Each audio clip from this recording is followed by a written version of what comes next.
সবজি সব রেডি করে নিয়েছি, দেখো এদিকে আলু টমেটো সব কেটে নিয়েছি, পাঁচমিশালির সবজি নিয়েছি।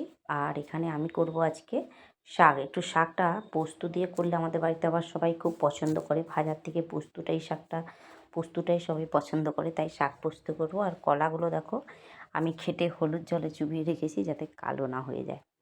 তো দুপাশে দুটো কড়া বসিয়ে দিয়েছি অ্যাজ ইউজুয়াল তাড়াতাড়ি রান্না করার জন্য, নইলে প্রচণ্ড দেরি হয়ে যায়। আর এই শাক সবজি এগুলো একটু হতে টাইমও লাগে। এই যে পোস্তটা বেটে নেব, পোস্তর সাথে একটু শুকনো লঙ্কা দিয়ে দিলাম, তাতে যাতে একটু ঝাল ঝাল হয়, খেতে ভালো লাগে।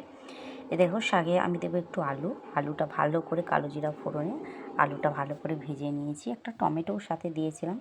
ভাজা হয়ে যাওয়ার পর তারপরে দিয়েছিলাম শাক। আর শাকটা হয়ে যখনই সেদ্ধ হয়ে আসবে পোস্তটা দিয়ে নামিয়ে দেবো।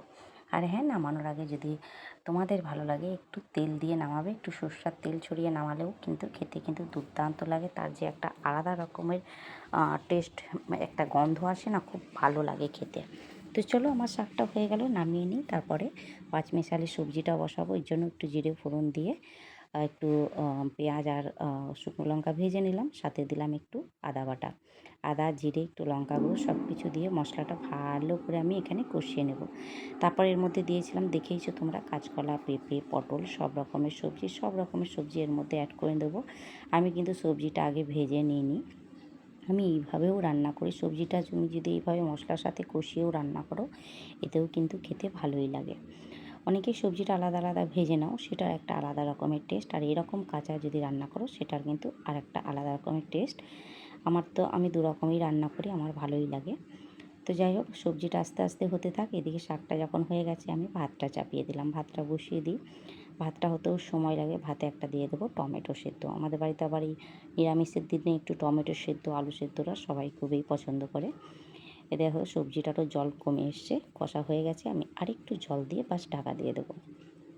আর এই সবজিতে তুমি একটু নামানোর আগে ভাজা জিরে আর ধনে একটু শুকনো কড়াই ভেজে টেলে নিয়ে তারপরে যদি ছড়িয়ে তার গুঁড়োটা ছড়িয়ে দাও, খেতে কিন্তু আরও সুন্দর লাগে।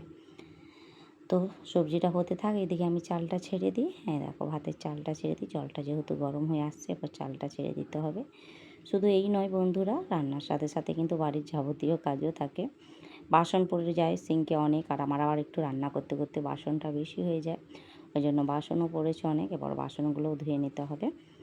বাসনগুলো ধুয়ে তারপরে তোমাদের পুরো রান্নার সব কিছু দেখাচ্ছি। আরও পটলও ভেজেছিলাম, কারণ আমার ছেলের আবার একটু ভাজাভাজি না হলে চলবে না। ডাল করেছিলাম, এই দেখো ডাল, এখানে শাক, এই যে সবজিটা একদম শুকনো শুকনো করে করেছি, দারুণ হয়েছিল খেতে।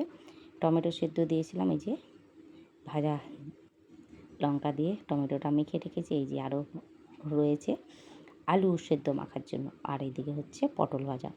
এই ছিল আজকের পুরো রান্না। তোমরা সবাই কেমন আছো? গরমে সবাই একটু বেশি বেশি জল খাও। সবার সুস্থতা কামনা করি। পরে আবার কোনো ভিডিওতে তোমাদের সবার সাথে দেখা হবে।